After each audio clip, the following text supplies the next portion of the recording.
जय श्री जगन्नाथ नमस्कार सकाळे खबर जेनभिजन आपण मानक जनाऊँ हार्दिक अभिनंदन एवं शुभकामना।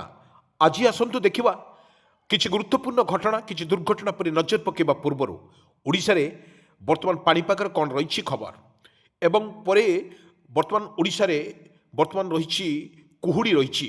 सबुठी देखा मिलूँ कुहुड़ी एवं अन्य राज्य मानक प्रबल वर्षा को नहीं सतर्क सूचना जारी करिछि भारतीय पाणीपाग विभाग। दर्शक बंधु आम गोटे कथा कहीपर ओडिशा रे जो भली रही वर्तमान खरा सहित वर्तमान शीतर महल मध्य रही एवं शीत ओडिशा पर कमी ना किंतु एही परिप्रेक्षी में सबुठी वर्तमान देखा मिलूँ कुहुड़ी अधिक जिला मानक 30टा जिलूर पाखापाखि 12-14टी जिले में वर्तमान कुहुड़ी वर्तमान दृश्यमान होड़शा से भद्रक बालेश्वर कटक पुरी गंजाम गजपति राउरकेला ढेंकानाल पारादीप संबलपुर बरहमपुर नवरंगपुर कंधमाल यही जिला मानक प्रबल कुहुड़ी दृश्यमान किंतु एठी भारतीय पाणीपाग विभाग तरफ आपन को सीधा सड़क चित्र स्पष्ट चित्र देखा दर्शक बंधु देखु किपरि ओडिशा परे रही यातायात करने अति मुस्किल हो रास्ता घाट सबुठी सुनसान एवं एते कुहुड़ी एते जोर कुहुड़ी दृश्यमान आपण किसी विजुअल माध्यम बा लाइव विजुअल भाव में देखा दर्शक बंधु देखु केते जोर कुहुड़ी पड़ुची किंतु सबुठी बड़ चर्चा बिंदु ओडिशा रे होची समुद्र कूलिया लोक मैंने आगु जो भली आमे आपण मानक किछि मुहूर्त देखौछु पूर्वर कत घटना जो घटना रे ओडिशा रे वर्तमान जो भली ओडिशा रे रही अक्टोबर और नवेम्बर यही मसरे प्रबल मात्रा रे रही लघुचाप मासरे 2टी लघुचाप सृष्टि होगा फल ये होता ओडिशार एबे भी लोक मैंने से विभीषिका भूली पारि ना किंतु अन्य राज्य रे जो भली वर्षा जारी रोचे अनेक जिले में वर्षा जारी रोचे सबुठ बड़ बड़ खबर एबे भी आसी पहुँचुची वर्तमान लद्दाख और जम्मू काश्मीर रे प्रबल बरफाच्छन्न सहित माने कुहुड़ी सहित वर्तमान वर्षा जारी रही ओडिशार प्रत्येक जिलार जो भली कुहुड़ी दृश्यमान होची किंतु अन्य राज्य मानक से भली कुहुड़ी दृश्यमान होची। दर्शक बंधु किछि दृश्य माध्यम आम सीधा सड़क चित्र देखौछु जो संध्यार किछि खबर देखौथुलु दिल्ली रे ताहा सकाळर दृश्य आम सामना को नहीं जो भली अनेक जिले में आपको देखौछु मधुसूदनपुर एठारे प्रबल काकर सहित झिपी पवन सहित रही किंतु आजिर जो ओडिशार खबर को लेकिन पाणीपाग खबर को लेकिन जो प्रस्तुत करिछि जेनभिजन आपण मानक किछि दृश्य माध्यम देखौछु आकाश मेघाच्छन्न सहित सबुठी वर्तमान सबु जिले में आकाश मेघाच्छन्न सहित वर्तमान वर्षार किछि झलक देखा मिलता किंतु परिप्रेक्षी में जो भली वर्तमान ओडिशा पर यार बेहाल सृष्टि होता किंतु ताहा किपर भाव में आउ केते दिन रहिबो यार शीत प्रकोप रहिबो ताहा आकलन करुछि भारतीय पाणीपाग विभाग कारण पाखापाखि मार्च मास आसो ग्रीष्म प्रभाव एवं जानुआरी 2nd कि 3rd वीक सुधार ग्रीष्म प्रभाव रहिबो ए ग्रीष्म प्रभाव को लेकिन आकाश वर्तमान आज जो दृश्य आम देखौछु आपण मानक किछि मेघाच्छन्न सहित हल्कारु मध्यम धरणर पवन धीरे बहुची जो पवन किछि क्षति करिपारे बोली आकलन करा जाउछि किंतु परिप्रेक्षी में जो समुद्र कथा कहवा बंगोपसागर कथा कहवा एवं आरब सागर जो पश्चिम झड़ प्रभाव में ओडिशार किछि स्थान में वर्तमान मेघाच्छन्न आपन को किछि विजुअल माध्यम देखौछु मेघाच्छन्न रही आकाश हल्कार मध्यम धरणर वर्षा हो पारे बोली आकलन करुछि भारतीय पाणीपाग विभाग। दर्शक बंधु किछि दृश्य माध्यम आम संकेत करुछु भारतीय पाणीपाग विभाग तरफ जो सतर्क सूचना दि जाइथिला ओडिशा रे सतर्क सूचना दि जाइथिला सेथिमध्यरु ओडिशा रे बालेश्वर भद्रक कटक पुरी गंजाम गजपति राउरकेला अत्यधिक ठंडा रही सबुठार फुलबाणी में अत्यधिक ठंडा रही किंतु ओडिशार एबे भी शीत जाहि रही किंतु दिन जिते खरा होची राति जोरे वर्तमान शीत लगुच गाड़ी चलाचल बाधाप्राप्त माने होची एवं ता सहित काकर अदिनिया काकर पड़ुची एवं काकर सहित कुहुड़ी माने दृश्यमान होउथवार दृश्य माने पाणीपाग विभाग तरफ पूर्वान करिछि किंतु पाखापाखि आउरी 1 ରୁ 2 सप्ताह धरी ओडिशा रे वर्तमान रहिबो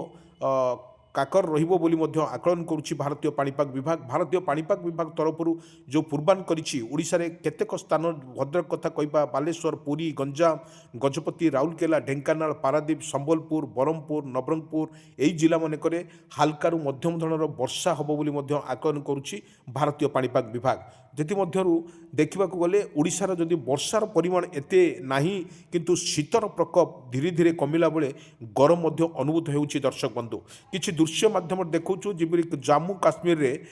ପ୍ରବଳ ମାତ୍ରାରେ ତାର ବର୍ଷା ରହୁଛି ଏବଂ ଘଞ୍ଚ ଜଙ୍ଗଲ ମଧ୍ୟରେ ଯେଉଁଭଳି ଜାମ୍ମୁ କାଶ୍ମୀରରେ ବରଫାଚ୍ଛନ୍ନ ପଡ଼ୁଛି ଏବଂ ତୁହାକୁ ତୁହା ବର୍ଷା ମଧ୍ୟ ଜାରି ରହିଛି, କିନ୍ତୁ ଦିଲ୍ଲୀରେ ମଧ୍ୟ ପ୍ରବଳ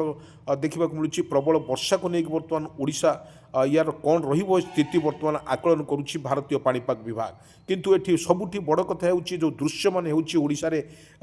ବର୍ତ୍ତମାନ କୁହୁଡ଼ିକୁ ନେଇକି ବର୍ତ୍ତମାନ ରହିଛି। ବର୍ତ୍ତମାନ ପରିବହନ ପକ୍ଷରୁ ଯେଉଁ ସତର୍କ ସୂଚନା ମଧ୍ୟ ଜାରି କରିଛି ପରିବହନ ବିଭାଗ ପକ୍ଷରୁ, ବର୍ତ୍ତମାନ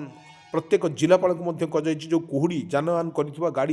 ଗାଡ଼ି ମଟର ଏବଂ ଲୋକ ଯାତାୟାତ କରୁଥିବା ଆକ୍ସିଡେଣ୍ଟରୁ ରକ୍ଷା କରିବା ପାଇଁ ମଧ୍ୟ ସଚେତନ ଆରମ୍ଭ ହୋଇଛି। ପ୍ରଶାସନ ତରଫରୁ ମଧ୍ୟ ସଚେତନ କରାଯାଇଛି, କିନ୍ତୁ ପରିବହନ ପକ୍ଷରୁ ମଧ୍ୟ ସଚେତନ କରାଯାଇଛି। କିନ୍ତୁ ପ୍ରତ୍ୟେକ ଲୋକଙ୍କୁ ମଧ୍ୟ ସଚେତନ କରାଯାଇଛି ଯେଉଁଭଳି ଓଡ଼ିଶା ପାଖାପାଖି ଏଭଳି ଏକ ସ୍ଥିତି ଯଦି ରୁହେ ତାହେଲେ ପାଖାପାଖି ଆହୁରି 1ରୁ 2 ସପ୍ତାହ ଧରି ଓଡ଼ିଶାରେ ବର୍ତ୍ତମାନ କୁହୁଡ଼ି ରହିବ। କୁହୁଡ଼ି ସହିତ ଅଦିନିଆ ଝଡ଼ ମଧ୍ୟ ସୃଷ୍ଟି ହେବାର ସମ୍ଭାବନା ଅଛି। କାରଣ ପଶ୍ଚିମ ଝଡ଼ ଯେତେବେଳେ ପ୍ରଭାବରେ ଓଡ଼ିଶା ଉପରେ ପ୍ରଭାବିତ ହେଉଛି ସେତେବେଳେ ଶୀତର ପରିମାଣ କମିଛି। ଶୀତର ପରିମାଣ ଯେତେବେଳେ କମିଛି ତା ଝଡ଼ ବା ଘୂର୍ଣ୍ଣିବଳୟ ଝଡ଼ ସୃଷ୍ଟି ହେବାର ମଧ୍ୟ ସମ୍ଭାବନା ଅଧିକ ଥିବାରୁ ଭାରତୀୟ ପାଣିପାଗ ବିଭାଗ ତରଫରୁ ପୂର୍ବାନ କରାଯାଇଛି। ଦର୍ଶକ ବନ୍ଧୁ ଆମେ କହି ରଖୁଛୁ ଓଡ଼ିଶାରେ ଯେଉଁଭଳି ଭାବରେ ରହିଛି ଗ୍ରୀଷ୍ମ ପ୍ରଭାବ ରହିଛି। ଗ୍ରୀଷ୍ମ ପ୍ରଭାବ ଆଗକୁ ଖରା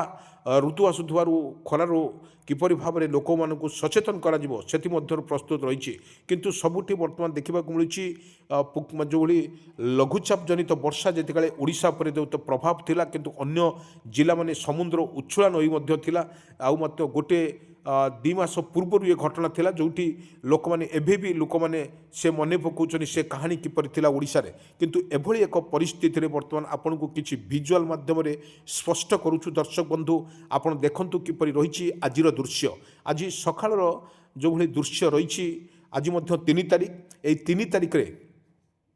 3 ତାରିଖରେ ବର୍ତ୍ତମାନ ରହିଛି ମଙ୍ଗଳବାରର କିଛି ଦୃଶ୍ୟ ରହିଛି। ମଙ୍ଗଳବାରର ଯେଉଁ ଦେଖନ୍ତୁ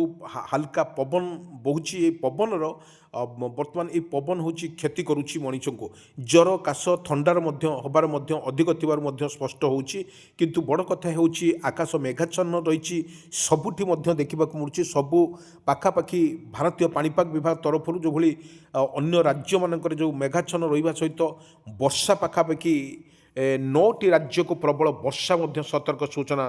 ଜାରି କରିଛି। ଖାଲି ବର୍ଷା ନୁହେଁ, ବିଜୁଳି ଘଡ଼ଘଡ଼ି ସହିତ ବର୍ଷାର ମଧ୍ୟ ସମ୍ଭାବନା ଅଧିକ ଥିବାରୁ ଭାରତୀୟ ପାଣିପାଗ ବିଭାଗ ତରଫରୁ ବା ପୂର୍ବାନ କରାଯାଇଛି। ଦର୍ଶକ ବନ୍ଧୁ କିଛି ଦୃଶ୍ୟ ମାଧ୍ୟମରେ ଆମେ ଆପଣମାନଙ୍କୁ ଦେଖାଉଛୁ। ଦର୍ଶକ ବନ୍ଧୁ ଦେଖନ୍ତୁ ଏ ଦୃଶ୍ୟ ହେଉଛି କିପରି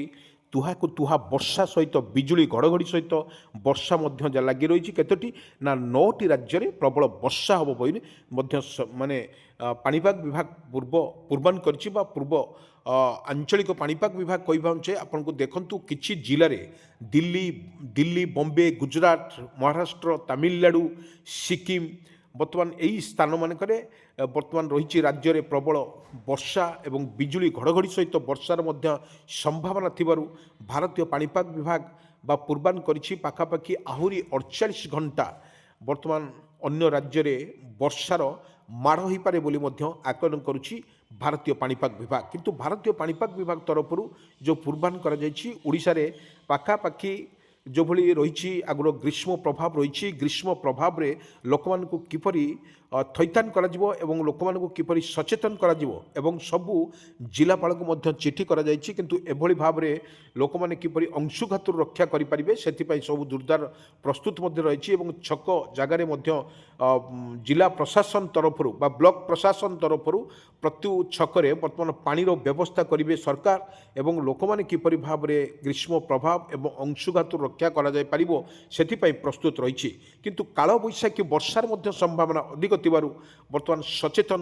ମଧ୍ୟ ଆରମ୍ଭ ହୋଇଛି ଏବଂ କାଳବୈଶାଖୀ କେଉଁ ସମୟରେ କେଉଁଠି ଆଉ କେତେବେଳେ ହେବ କାଳବୈଶାଖୀର ମାନେ ଯେଉଁ ରହିଛି ତାହାର ମଧ୍ୟ କିଛି କରିନାହିଁ, କିନ୍ତୁ ଗ୍ରୀଷ୍ମ ପ୍ରଭାବ କିନ୍ତୁ ଫେବୃଆରୀ ମାସ ହେଲେ ନିଶ୍ଚିତ ସଚେତନ ରହିବା।